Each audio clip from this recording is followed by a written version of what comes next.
So hello guys, let's start our second activity. Good morning. So start muna tayo sa boxes. Gawa tayo ng box. Check and practice. Uh, ano lang natin, type lang natin at 5, 5.5, comma, then negative 5.5, enter. Then lalabas na yung box, then copy lang natin, and enter. Snap lang, snap muna tayo ng 0.5. Copy natin. Enter. 1, 2, 3, 4, 5. 1, 2, 3.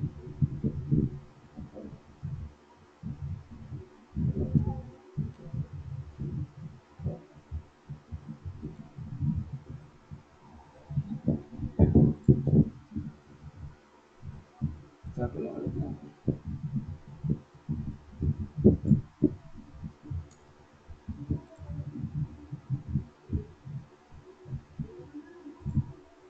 So, start na tayo dito sa pang-limang boxes. Gawa natin ng drawing. So, gawa tayo muna ng line.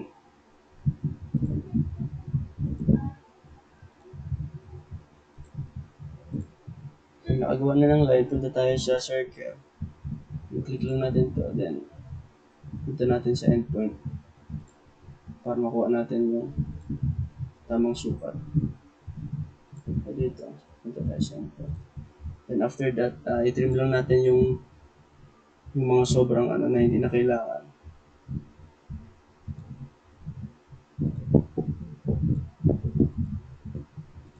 Hindi na kailangan.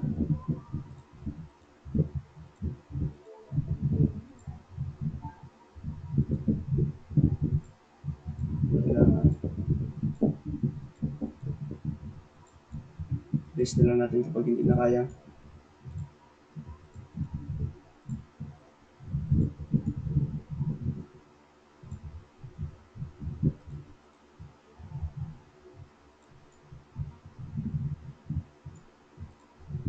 Yung pagkatapos nito ay ano lang natin, pupunta tayo sa offset.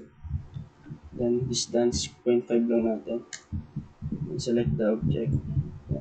Then, type M or multiple. Select lang natin.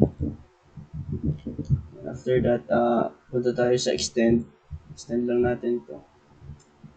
Extend.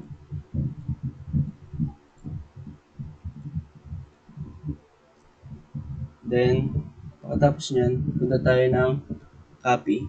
Select lang natin lahat ng ito. Then, copy natin. Punta dito.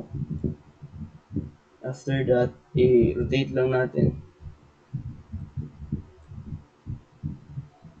Enter.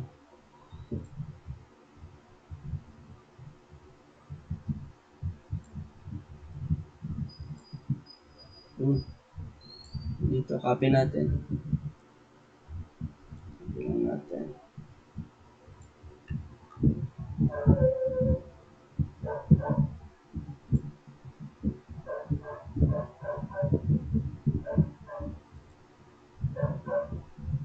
Bilis lang natin yung isang sobra. Dito ulit. Select mo lang ulit dito. Then, rotate.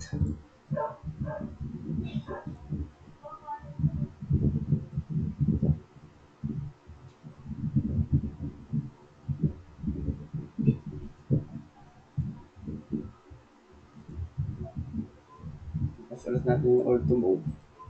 Select ulit natin to. Then, copy natin.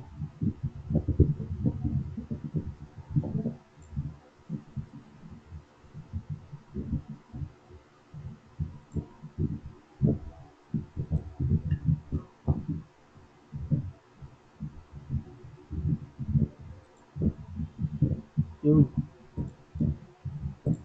Select. Then, rotate ulit natin to.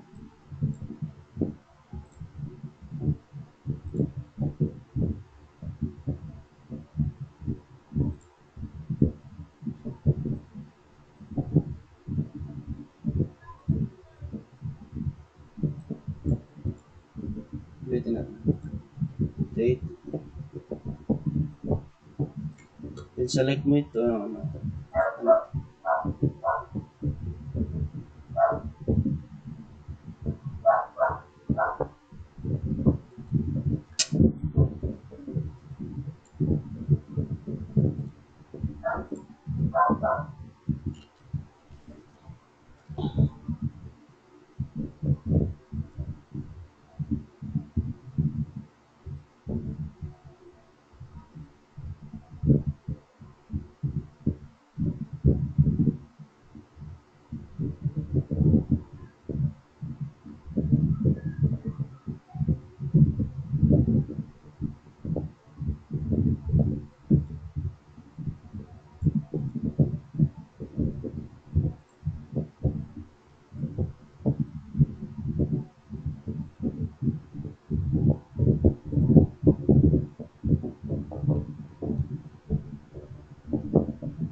May mali.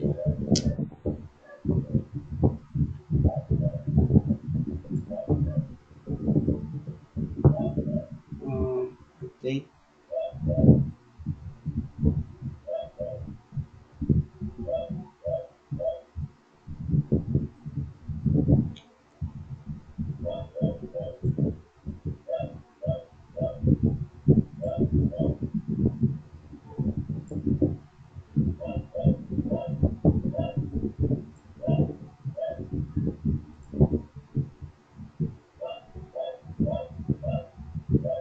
Yun. Kuha din. Then,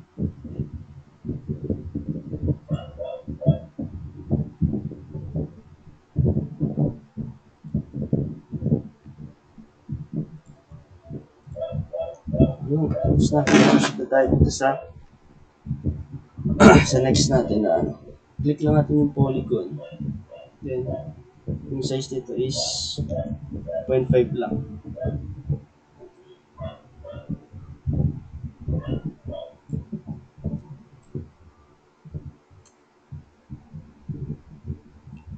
Ano natin? Select polygon. Then type 6. Then, specify center. This is 0.5.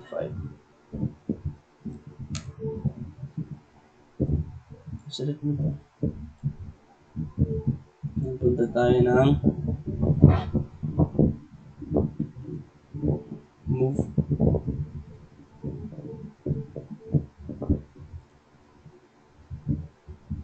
Open natin yung auto move.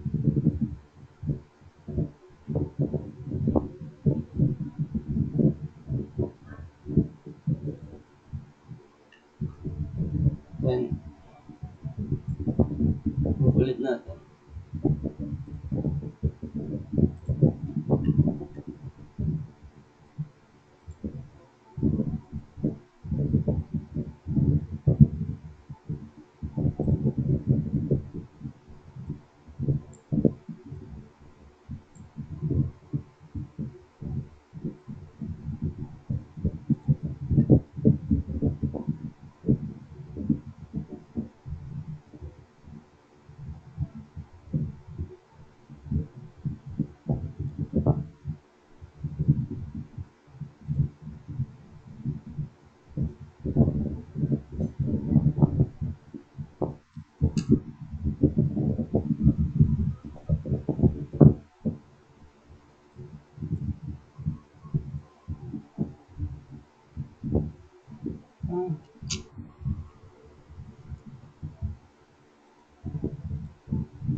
Start na tayo ng copy.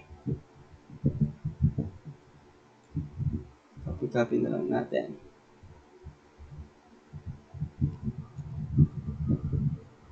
Yes.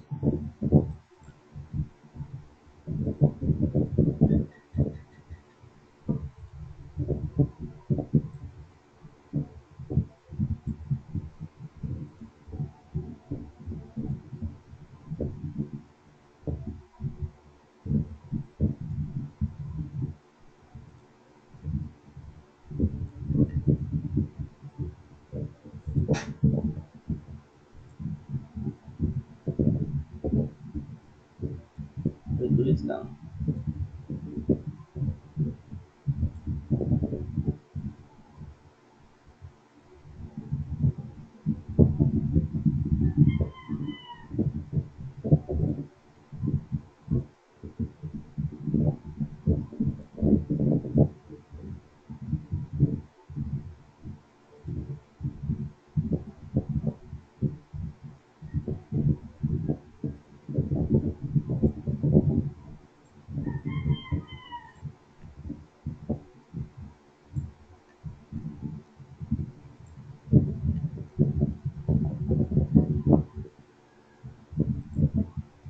Ito naman tayo mag-copy.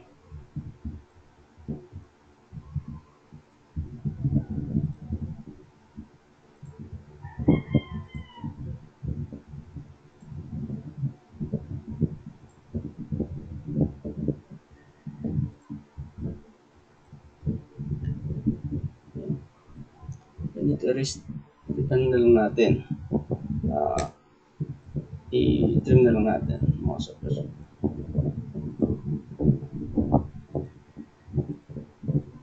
Yun, punta na tayo sa kunin natin yung midpoint niya. Kunin natin yung TS. Midpoint.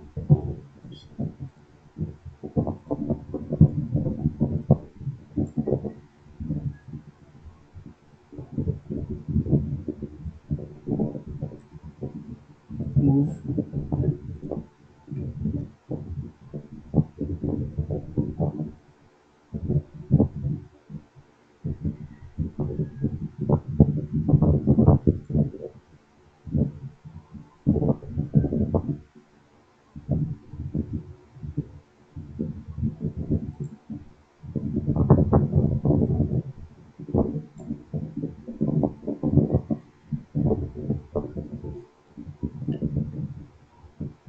Tayo dito na.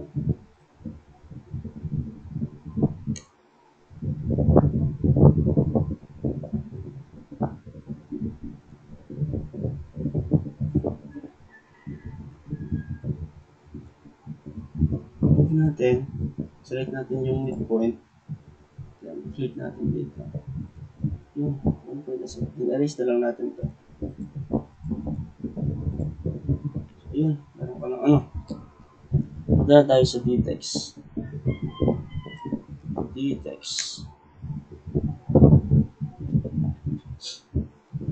Start tayo dito.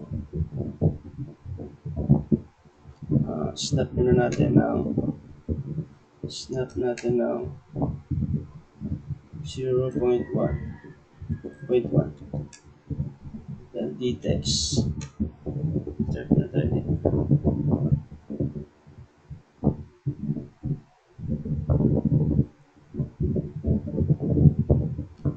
Dtext.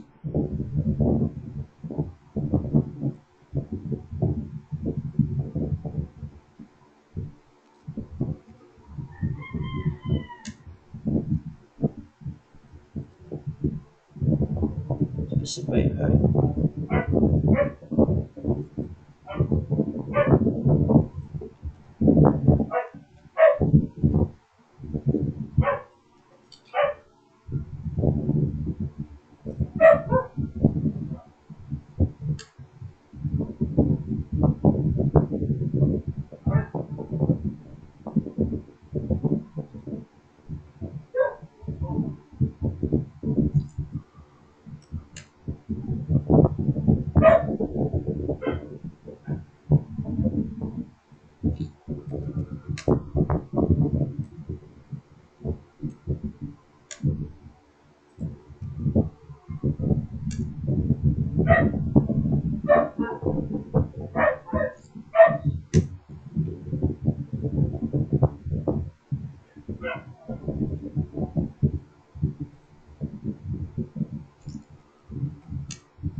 ng auto mode.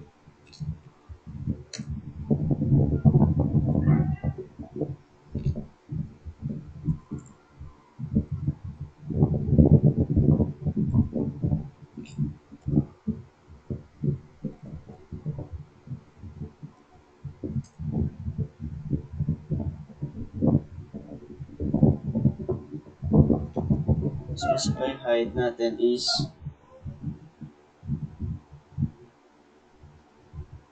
0.4 lang. 0.04. 0.4. Then 0. Text.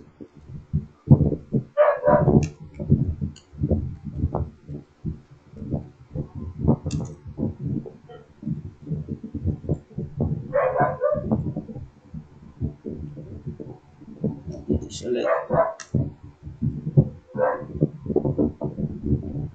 Height natin is 1.3. 0.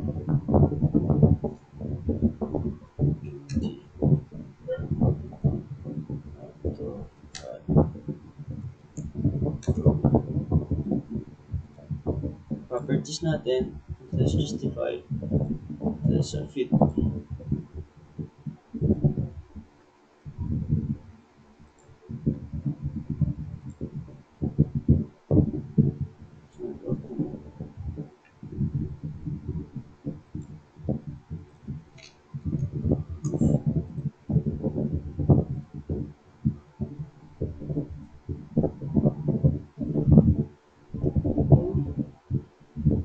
Ito tayo ng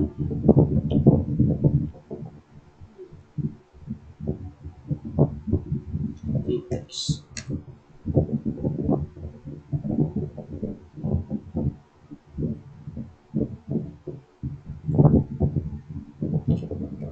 Text.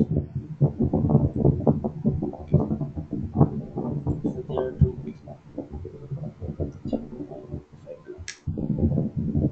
So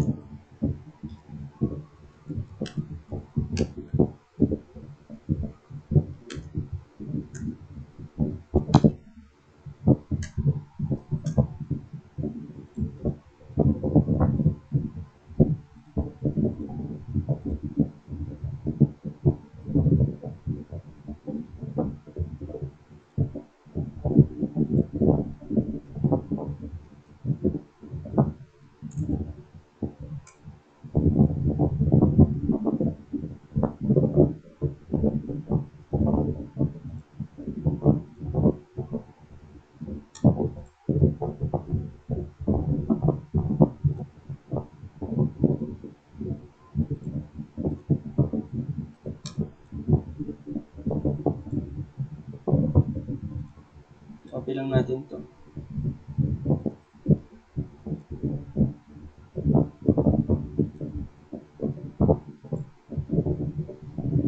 Edit natin.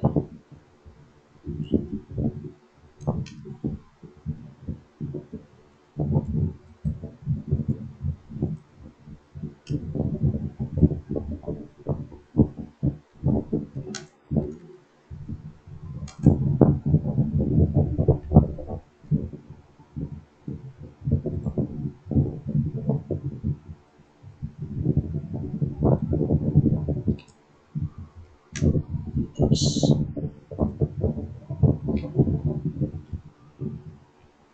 0.4.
So, yun.